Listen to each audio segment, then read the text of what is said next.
Without further ado, I will introduce you to our beloved chairman, Ambassador Jim Jones.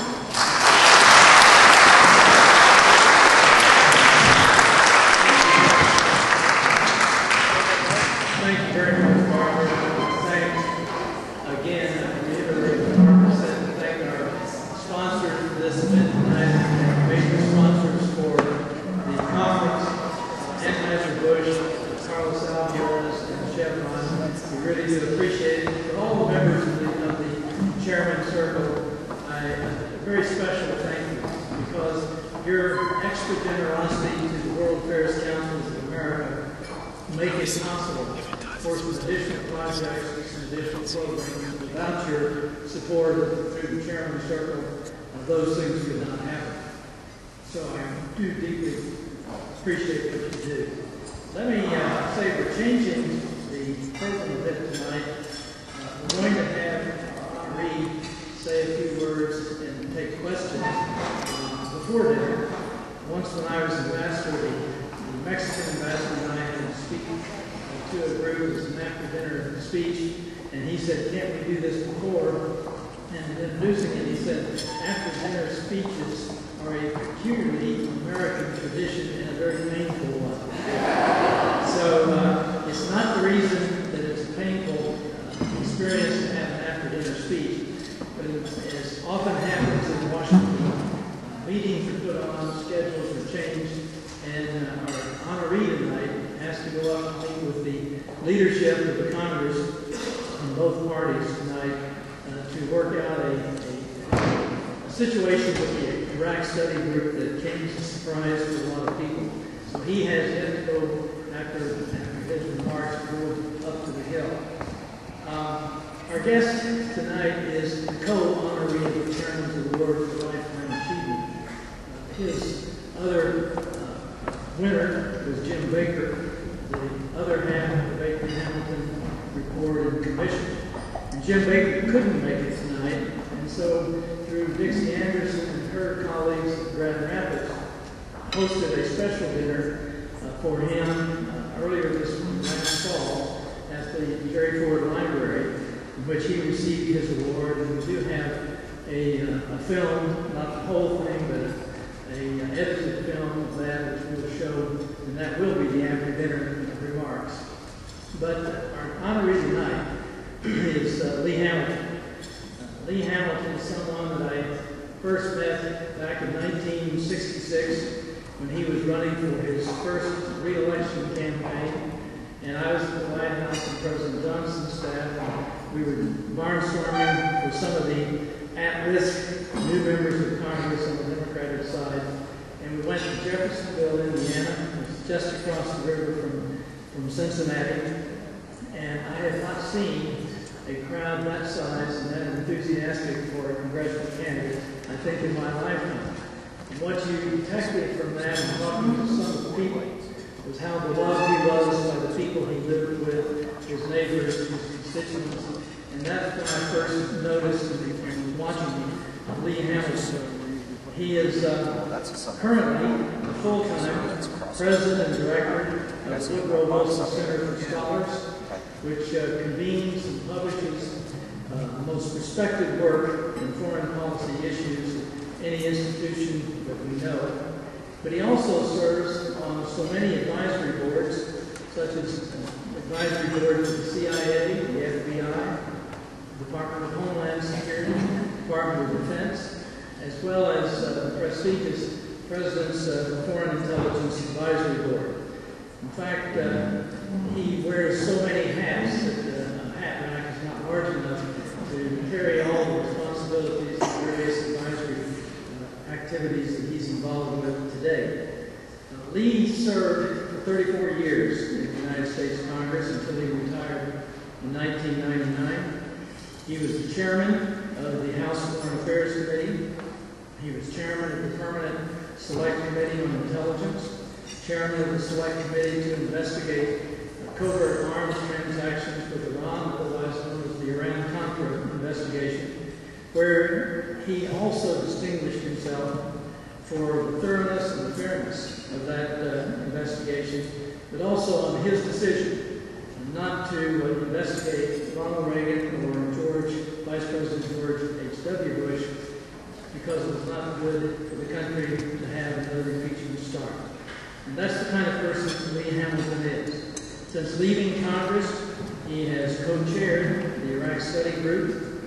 He's vice chairman of the 9/11 Commission, co-chairman of the Baker-Hamilton Commission to investigate security issues at Los Alamos. And these are just a few of the things that Lee Hamilton has done. This all-state basketball player in basketball hotbed of Indiana, a graduate of DePaul University and Indiana University School of Law, has truly distinguished himself in everything that he's done. I had the privilege of serving 14 years in the House as a colleague of Lee, and one of the things you see is that there are 435 men and women elected to the House of Representatives, all of whom are leaders in their own states or their own congressional districts. But when you get to Congress, there's only a handful of leaders who are powerful because they are respected, not feared. They're loved because they are of their decency and their fairness, and they're given many important responsibilities because of their intelligence and their sense of justice. And there's no one in my 14 years in Congress that I feel deserves and is admired more and respected more and sought out more than Lee Hamilton. It's a pleasure for us, an honor for us to give you the Chairman's Award this year. Thank you.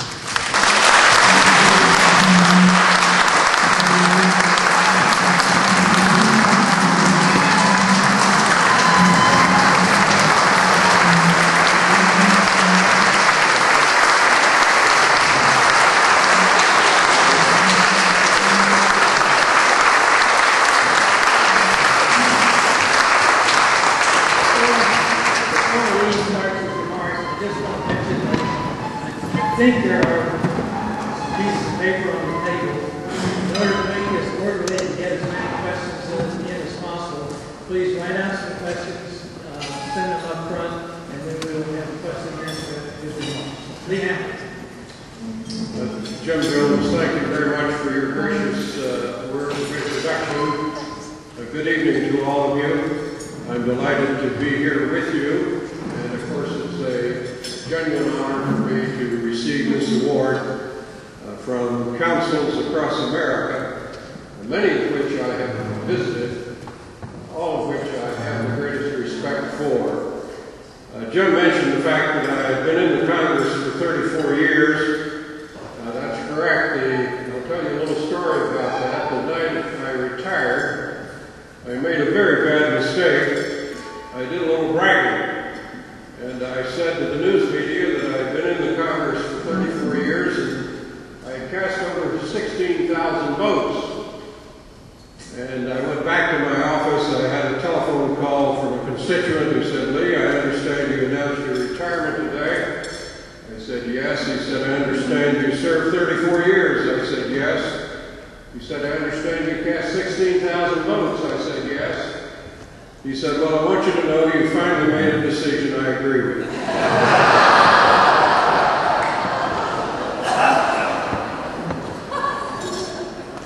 I don't think I've ever had an introduction anywhere, Jim, that somebody hasn't mentioned that I'm in the Indiana Basketball Hall of Fame and played basketball. I'll tell a story about your knowledge of NBA basketball. Some years ago, I was inducted into the Hall of Fame for basketball, and I came into that Hall of Fame with two names you pretty well know. Bobby Knight, I suspect you know that name, retired just recently. The other was a man by the name of Oscar Roberts. A few of you remember the name of Oscar Roberts, and he was the Michael Jordan or the Kobe Bryant of his day.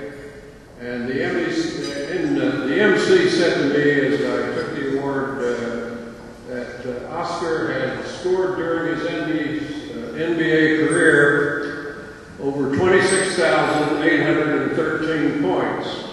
And I turned to the MC and said, just forget my point total. Would you it's a special privilege to be here with Jim Jones. I remember Jim when he came with President Johnson to Jeffersonville, Indiana, and we got a post office beautification award. You may remember Jim. That too was a rather interesting experience. We were looking around for a reason to have the president come to Jeffersonville. They decided that he would give a beautification award to the postmaster of Jeffersonville, Indiana. And the reason was that the postmaster had planted in front of the post office a bed of petunias.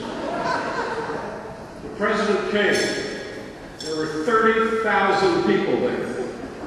They stomped all over those petunias. President Johnson stands in front of that garden and looked like World War II and gave me and the Postmaster a Beautification Award. Jim, I don't know if you remember that. Jim served with extraordinary distinction in the Congress. After a few years there, he became chairman of the Budget Committee, which is probably the toughest job on the Hill, and just did a marvelous job in that position. He went on, of course, to greater things. He became ambassador to Mexico, and he's among the finest public servants I know. I understand I share this award with Secretary Jim Baker. I want to say about that I suppose Jim Baker has as good a resume as any public official I ever encountered. And speaking of halls of fame, one of these days I'm going to create a Hall of Fame for public servants. We've got a Hall of Fame for guitar players and basketball players and baseball players. We ought to have one for public servants. And on the very first ballot, I would put Jim Baker into that Hall of Fame because he really is an extraordinary public servant. And it makes this honor especially pleasing to me to be given the honor along with Jim Baker. Jim Jones saw me a month or so ago, and he said, Lee, we're looking forward to having you come. I would suggest, he said to me, that you keep your remarks brief. 2 weeks later, I ran into Jim again. He said, Lee, we're looking forward to having you come. For God's sake, keep your remarks brief. Jim, I learned a little more slowly than most people, but I've got the message here. I'm going to keep it very brief indeed, and we'll turn to some Q&A. I want to say really just one thing about this award and why it is meaningful to me. I have come to appreciate the importance of non-official actors in American foreign policy. Now, we all know, of course, that the President and the Secretaries of State and Defense and others are very important people in foreign policy. But the fact of the matter is their hour on the stage is brief. And their hour comes to a conclusion. But foreign policy of the United States does not come to a conclusion. It continues. And the non-official actors, and I include the councils across this country in that category, play a hugely important role in this country because you bring sophisticated understanding, you dispel, I think, a lot of myths and misunderstandings that creep into the foreign policy area so much. You try to build bridges of reconciliation, and it has always been a high pleasure to me to come into a community and to meet with the World Affairs Council. It gives me a lift to meet with people who have such a thorough understanding of the foreign policy problems of the day. And as you all know, there aren't that many people in any given community that share your kind of interest. So I'm deeply grateful to these councils. Jim, I'm very grateful to you for your leadership of the councils.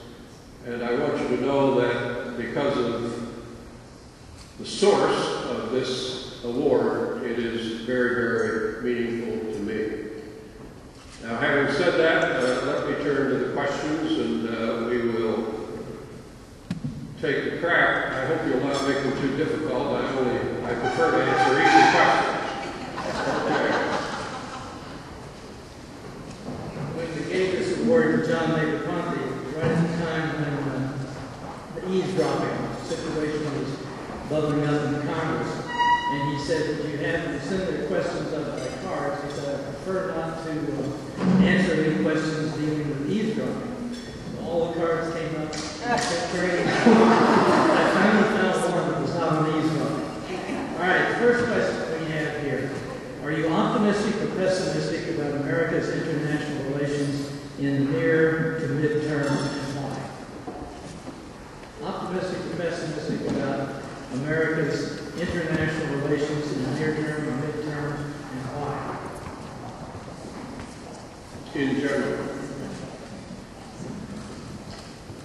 I have enormous confidence in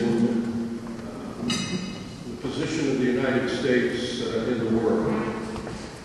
And I really do believe that American leaders, be they Republican or Democrat, try very, very hard to solve problems around the world. I know we make some mistakes, and I know sometimes we can become perhaps too arrogant, but I've never doubted an American president wanting to try to be helpful in solving difficult problems. I remember some years ago walking into the office of the National Security Advisor, and I saw a big stack of files on his desk, and I said, "What are those files?" And he said, there must have been 35, 40 of them. He said, "Those are issues that have to be resolved immediately." And there was another stack of files on his desk on the other side, about the same size. I said, "What about those?" He said, "Those are all urgent." The fact of the matter is, every country in the world comes to the United States for help. We know about a number of those issues. We do not know about many of them. Sometimes they want money, sometimes they want trade, sometimes they want military help, sometimes they want a photo op with the president. But they want help from the United States. And I really do believe we try to do it. So I think that given the resilience of our people, given our constitutional system, given the kind of values that we stand for in the world, we must engage the world. We have to be constructive and forward-looking in it, and we have to be optimistic about our ability to solve problems. I remain optimistic. Several questions here pertaining to your work in the 9/11 Commission. One of them is how and why, in your judgment, has the United States not been subject to a further terrorist act similar to what happened on 9/11? Is it just luck or what? The honest answer to that question is we don't know. Now, all of us can speculate about it, but the reason we don't know, of course, is because we don't know what happens in the inner circles of Osama bin Laden and the leaders of Al-Qaeda and other radical groups. I believe since 9/11 that have been helpful. You can discuss that and argue about it at some length, but the steps we've taken on Homeland Security, the invasion of Afghanistan, perhaps the invasion of Iraq, that's much more debatable, have certainly helped. The big question on my mind in Homeland Security often is not whether we should take the step, but whether it's cost effective, what we do. And as you know, we're spending billions and billions of dollars now on Homeland Security. There may also be an element of luck here. We just don't know. But you picked up your paper this morning, as I did, and you read what the Director of National Intelligence, Admiral O'Connell, said. He said that Al-Qaeda now has a sanctuary in Pakistan. We can't get at that sanctuary. It's a big problem, of course. And because they have that sanctuary, they are regrouping. That Osama bin Laden is still in charge, he said. That he has hired a lot more lieutenants. And they are beginning to train Westerners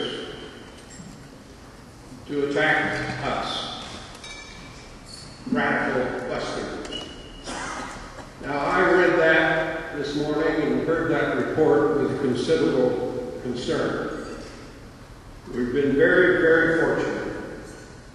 The most important single fact is we've not been attacked on our soil since 9/11. But we must not become complacent because of that. And I hope this president and whoever follows this president will keep their guard up all the way to the maximum extent and not become complacent. I'm a little worried that the American people have become a little complacent. I believe, as we stated in the 9/11 Commission report, that we will be attacked again at some time. And therefore, I think we have to keep our guard up. The next question is one that is printed, because I can't read half the writing. How deep is the damage that has been created to the United States by the war in Iraq? How damaged are we in the world? How would you advise the next president of the United States to restore our position of respect? And how would you advise the next president to get out of Iraq, or would you? You've all read the reports of the polls that have been taken abroad, and you know that the United States does not stand in very high public esteem in many areas of the world, not in all, but in many areas of the world. The particular problem, of course, is with the Islamic world, the Middle East. Is the damage deep? Yes, it is. Is it serious? Yes, it is. Is it reversible? Yes, it is, in my view. And I'm not deeply pessimistic that this will continue. And indeed, I think it'll begin to change. Perhaps it's already changing to some degree.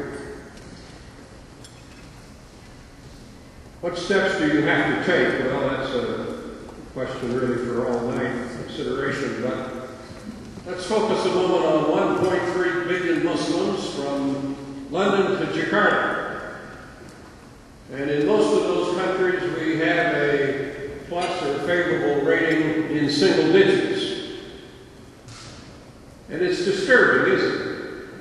Because we in America think we're pretty decent people. We think we're pretty fine people, but it's disturbing to think that so many people don't like us, do not admire us. Well, look, I'm not sure exactly what has to be done, but I'll give you an analogy, Jim, from American politics that sums it up for me. Every American politician that I know, successful politician, is asked to do something by a constituent that is absolutely impossible to achieve. You just can't succeed in helping that constituent. What do you say to the constituent? You do not say, as a successful politician, I cannot help you. What do you say? Well, in the words of a successful politician, I feel your pain. Or, I'm on your side. Now, the analogy may be a little simplistic, but I don't think it is. What the United States has to say to the Islamic world is we're on your side. We want for you the same kind of things we want for ourselves. We want you to have a decent education. We want you to have good health care. We want you to be able to marry the person of your choice. We want you to be able to have a home. We want you to be able to have a job. We can't do all that for you. We're not smart enough. We're certainly not rich enough. But we're on your side, and we want to do what we can. And we've got to convey that message to these people. You see, you're not going to convert Osama bin Laden and his ilk. They have to be, in the euphemistic phrase, removed. They're not going to become Democrats with a small d. They're not going to support the free market system or the American Constitution. Forget about it. You're going to win the war on terror, not with those folks, but with the great mass of Muslims and Islamic people across the world who are not zealous. And you do it by saying to them, we want to try to help you. Let me give you one specific example. We have a program today that provides millions of dollars to Pakistan to set up educational systems so that young children do not have to go to the madrasa schools where they learn hatred of you and me and hostility towards the United States and the West. Those of you who have been to Pakistan know that we can't solve the educational problems in Pakistan. A few $1 million is a drop in the bucket. But this is a controversial program, by the way, but from my point of view, it's exactly what we ought to be doing. We're saying to those folks, look, to the parents, we want your children to have a decent education, and we're going to try to help. We can't do it all for you. We're on your side. I've got a lot of recommendations for the next President of the United States. I want the next President of the United States to tackle this problem of respect for America, and I want the President of the United States to reach out across the world and let them know that this United States is ready to talk to them. I don't buy this idea that you don't talk to your enemies.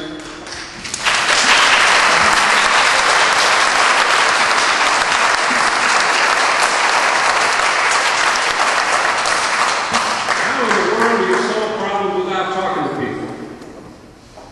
I'm not starry-eyed about this. I know how difficult it is. I know you've got to have backup military power. I know you have to threaten the use of that power from time to time. But I also know that you cannot solve problems without talking to people. I'll give you an illustration. I was in the United States Congress, Jim, you were too, when we began talks with the members of the Supreme Soviet of the Soviet Union. And I would go into those meetings and I'd get a notebook out, I'd read a speech, and then the Russian would get up and he or she would read a speech, and then we'd sit down and we'd lift our glasses of vodka and say we toasted peace in the world and prosperity for our grandchildren, and we'd pat each other on the back and go home. We did it 1 year. We did it 2 years. We did it 3 years, 4, 5, 6, 7, 8, and then something happened. And what happened was we put away those formal speeches and we began to talk with one another. That was the beginning of the thaw. And during the entire period of Cold War, not one single shot was fired. We kept talking and talking and talking. And when Ronald Reagan went to Berlin and said, "Tear down this wall, Mr. Gorbachev," that very week, he sent an arms control negotiator to Moscow. That's what you have to do.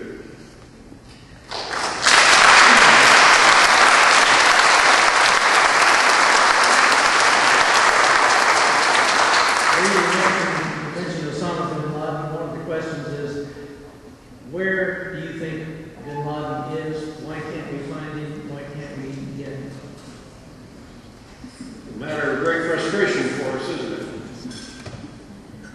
Well, I think almost all of us agree he's in Pakistan, in the tribal areas in the northwest. He's surrounded by people who are very sympathetic to him. They give him cover. And, of course, the Pakistanis will not let us come in. This is a matter of some dispute. I'm going to tell you how I feel about it, but I want you to understand that the United States has not been able to go into these tribal territories with whatever kind of force because the Pakistani government disapproves of it. Now, there are genuine problems here. This is not an easy matter. But I believe this: we cannot allow Osama bin Laden to have a sanctuary in Pakistan. If we learned anything at all from 9/11, it is that a sanctuary in Afghanistan caused a horrible tragedy in this country, 9/11. And Afghanistan was as remote a country, as far removed from Indiana or Peoria, Illinois, or Washington, D.C. as any land. But look what they did to us. Now, we must not repeat that experience. So we've got to go after it. I would much prefer to go after them with the cooperation of the Pakistani army and the Pakistani government. And it is an abiding frustration for me that President Bashar will not let us do it.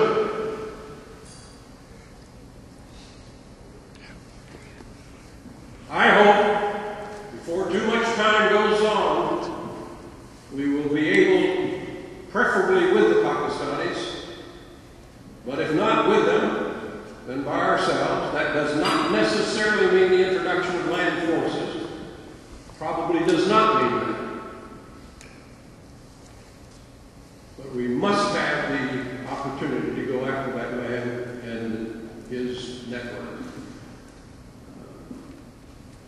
The problem is getting information on him in real time. It doesn't help you to know that Osama bin Laden was in such and such a village 2 weeks ago. He's long since gone. What you have to know is where he is right now, 8 o'clock, Wednesday night, February 6th. Then you can go after him. It's much, much harder to do than you might think, even with all of our sophistication. I think you have to go after him. Two sets of questions in our hemisphere on the immigration issue, illegal immigration issue, and building a fence. Would you comment on that? And would you also comment on the small war going on south of our border, the drug war, and what does that mean to the United States? Well, how long you folks have here?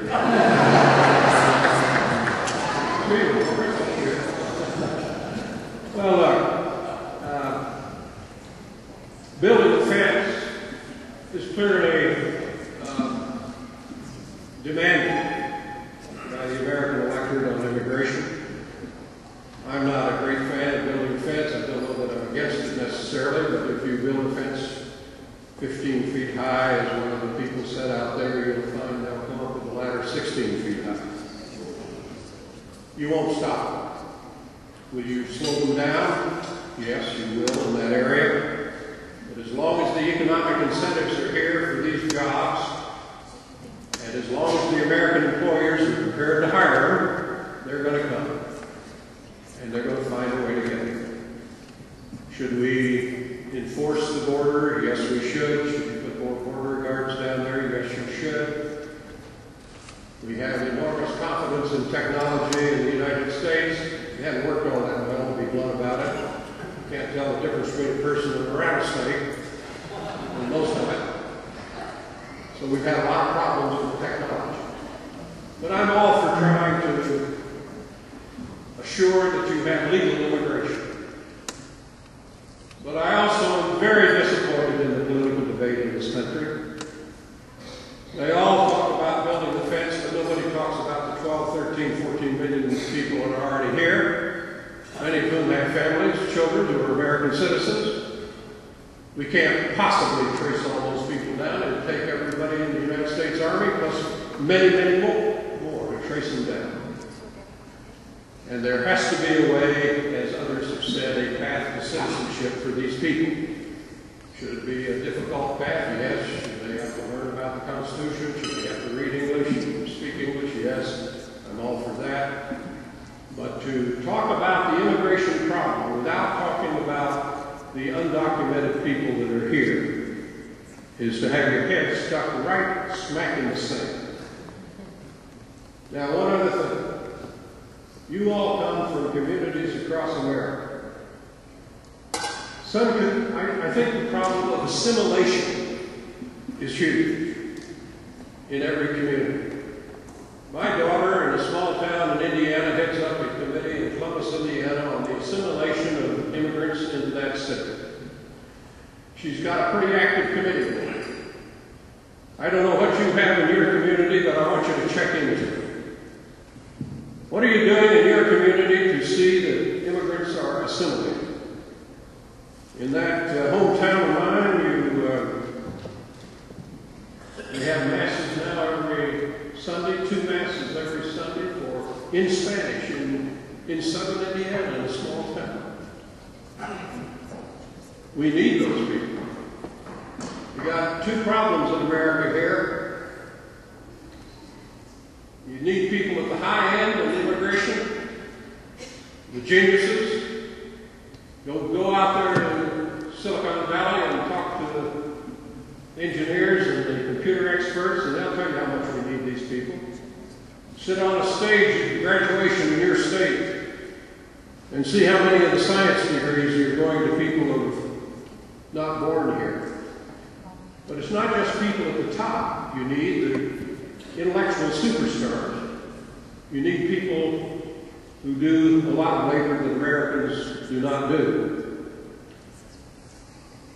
If you're going to increase your labor force in this country, you're only going to do it 2 ways, basically. One is people working longer as they get older, and the second is immigration. You've got to have it. And what we have to understand is when you're dealing with the question of immigration, you're talking about the economic strength of this nation in the years ahead. And we've got to begin to look at immigration not in terms of keeping them out. We've got to look at immigration in terms of what is the American national interest. And the American national interest is to bring into this country the people we need at both ends of the labor force in order to make our economy more productive.